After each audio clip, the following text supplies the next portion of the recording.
ఎగ్జిస్టెన్స్కి old age ఉండదు, కానీ ఇక్కడ పుట్టిన ప్రతిదానికి ఓల్డ్ ఏజ్ తప్పదు. నువ్వు రిటైర్ అయిపోయావని గవర్నమెంట్ చెప్తే నీరసం వస్తుంది, నేను ఈ ప్రపంచానికి అక్కర్లేదా అని బాధ అనిపిస్తుంది.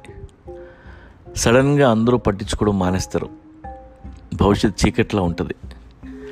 ఏం చేయాలో తెలియక చాలామంది స్పిరిచువల్ అయిపోతుంటారు. ఓల్డ్ ఏజ్లో భగవద్గీత చదివి ఏం చేస్తాం?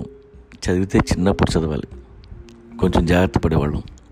ఇప్పుడు చదివి ఉపయోగం లేదు.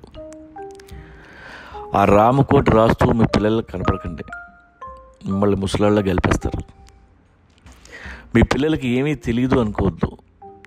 డెఫినెట్గా మీ ఎక్స్పీరియన్స్ వాళ్ళ దగ్గర లేదు, కానీ మీరు స్కూల్లో చదువుకున్నారు, వాళ్ళు యూనివర్సిటీలో చదువుకున్నారు, వాళ్ళకు కూడా చాలా విషయాలు తెలుసు. అందుకే మీరే అప్డేట్ అవ్వండి, వాళ్ళ మైండ్తో ఆలోచించండి, మీ అవసరం వాళ్ళకి కలిగేలా చేయండి. ఓల్డ్ ఏజ్లో కొంత డబ్బు దాచుకోండి. రోజు ఒంటి కాళ్ళ మీద 2 నిమిషాలైనా తపస్సు చేయండి, మీ నీ స్ట్రాంగ్ అవుతాయి. ఒంటి కాలుతో కూర్చుని లేవగలిగేలా ఉండాలి. According to World Health Organization 65 years is the beginning of the old age. ఏదో ఒక ఆర్ట్ నేర్చుకోండి, దాంతో లవ్లో పడండి. రైట్ హ్యాండ్తో చేసే పనులు లెఫ్ట్ హ్యాండ్తో చేయడం ప్రాక్టీస్ చేయండి. మీ లెఫ్ట్ హ్యాండ్కి ట్రైనింగ్ ఇచ్చే పనిలో మీ బ్రెయిన్ యాక్టివ్గా ఉంటుంది. మీకు దండం పెడతా, ఆ వైట్ అండ్ వైట్ వేసుకుని పిల్లలకు కనపడొద్దు, వాళ్ళ ముందు కృష్ణ రామ అనొద్దు.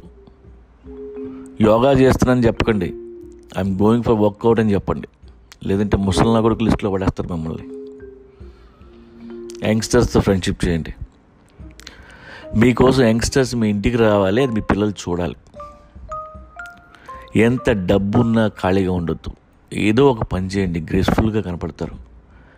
మీ మెచ్యూరిటీయే మీ అందం. మొహం మీద మీ ముడతలు కూడా అందంగా కనపడతాయి. ఆ ముసలాడు పోయేలోపు ఎక్కువ టైం గడపాలని మీ పిల్లలు కాదు, పక్కింటి పిల్లలు కూడా అనుకోవాలి. మీ ఏజ్ ఉన్న మీ ఫ్రెండ్స్ కానీ మరీ చాదస్తంగా తయారైతే వెంటనే వాళ్ళని కట్ చేసి పడేయండి. ముసలినా కొడుకులు మనకెందుకు? ఎప్పుడు నవ్వుతూ ఉండండి. మీ పిల్లల జీవితాల గురించి ఎక్కువ వర్రీ అవ్వద్దు, అరవద్దు. ఒకవేళ వాళ్ళు రాంగ్ రూట్లో వెళ్తుంటే ఫ్రెండ్లీగా గైడ్ చేయండి. మీరు ఇక్కడ చనిపోతే అమెరికాలో ఉన్న పిల్లలు రావడానికి వారం పట్టడం కాదు. మీరు ఏ హవా ఐలాండ్లోనే పోతే మీ డెడ్ బాడీ ఇక్కడ తెప్పించుకోవడానికి పిల్లలకి వారం రోజులు పట్టాలి. ఆ రేంజ్లోనే బతకండి. ఓల్డ్ ఏజ్ అంటే మన క్లైమాక్స్. ఇవన్నీ చేయాలి, మన క్లైమాక్స్ బాగుండాలి అనుకుంటే యంగ్ ఏజ్లో ఎక్స్ట్రాడినరీగా బతకాలి. బతకండి మరి. Let's plan hour climax.